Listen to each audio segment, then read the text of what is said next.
பிரியமான தேவனுடைய ஜனமே, இவ்வேளையிலே கர்த்தருடைய நாமத்தை தொழுது கொள்ள, அவருடைய சத்திய வார்த்தைகளை பேச, அவருடைய கண்களிலே நமக்கு கிருபை கிடைத்த தயவுக்காய் அவரை நன்றியோடு கூட ஸ்தோத்திரிப்போம். கர்த்தர் மகிமையாய் வல்லமையாய் என் தேவன் நம்மை இம்மட்டும் கிருபையோடு வல்லமையோடு பாதுகாத்து கொண்டார். இந்த நவம்பர் மாதம் இயேசு கிறிஸ்துவின் வல்லமுள்ள நாமத்தினாலே 24வது நாளை கூட காண அவருடைய கண்களிலே நமக்கு கிருபை கிடைத்திருக்கிறது. எத்தனை ஆச்சரியம், எத்தனை ஒரு மகிமையான தேவன் நமக்கு என்று எண்ணி பாருங்கள். எத்தனையோ விதமான தீங்கு, துக்கம், துயரம், வேதனை, சோதனை நம்மை அண்டினாலும் கூட எந்த விதமான ஆபத்தும் நம்மளை சூழாதபடி நம்மளை அவருடைய இரத்த கோட்டைக்குள்ளே மூடி மறைத்து பாதுகாத்து கொண்டார். அதற்காய் தேவனை நன்றியோடு கூட ஸ்தோத்திரிப்போம். அவர் நமக்கு இந்நாளிலே கொடுக்கப்பட்டுள்ள வார்த்தை என்ன என்று தியானிப்போமா? சங்கீதம் 73வது அதிகாரம் 24வது வசனத்திலே சொல்லப்பட்டுள்ள வார்த்தை என்னவென்றால், கர்த்தாவே, உம்முடைய ஆலோசனையின்படி நீர் என்னை நடத்தும் என்று சொல்லியிருக்கிறது.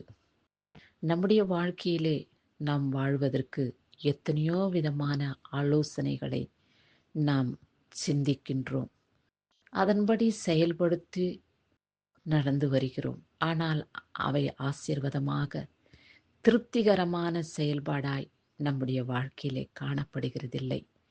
இல்லை, மனிதர்களுடைய ஆலோசனை நமக்கு வந்து சேர்ந்தாலும் கூட அவர்களுடைய ஆலோசனைப்படி நாம் நடந்து கொண்டாலும் அந்த ஆலோசனைகள் சரியானபடி நமக்கு வருகிறதில்லை.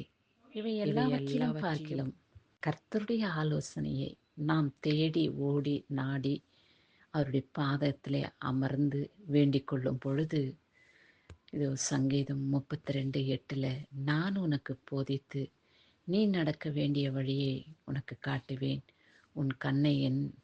என் கண்ணை உன்மேல் வைத்து உனக்கு ஆலோசனை சொல்லுவேன் என்று சொன்ன தேவன் இந்த வசனத்திலேயும் கூட கர்த்தருடைய ஆலோசனையின் பிரகாரம் நாம் நடந்து கொள்ள வேண்டும் என்று கர்த்தர் உறுதிப்படுத்துகிறார். ஆண்டவரே, உம்முடைய ஆலோசனையின் பிரகாரம் எங்கள் குடும்பம் வாழ்ந்து வர வேண்டும்.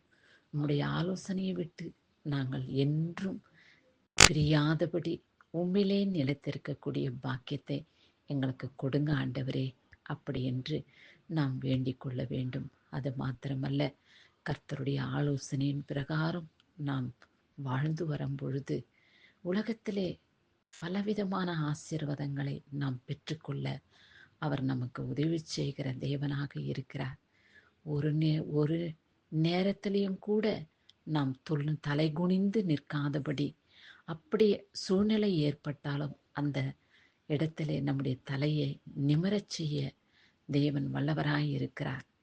என் தேவன் மகிமுள்ள தேவன் என்று நீங்கள் போற்றி துதிக்கக்கூடிய அளவுக்கு உங்களை கர்த்தர் ஆசீர்வதிக்கவே ஆசீர்வதிப்பார். இன்றிலிருந்து கர்த்தாவே, உம்முடைய ஆலோசனையின்படி நான் நடக்க என்னோடு கூட பேசும், உம்முடைய வார்த்தையின்படி நான் பின்பற்றி வர எனக்கு உதவி செய்யும் என்று நாம் முடிவெடுப்போம். கிறிஸ்துவுக்கே மகிமை உண்டாகட்டும். ஆமென்.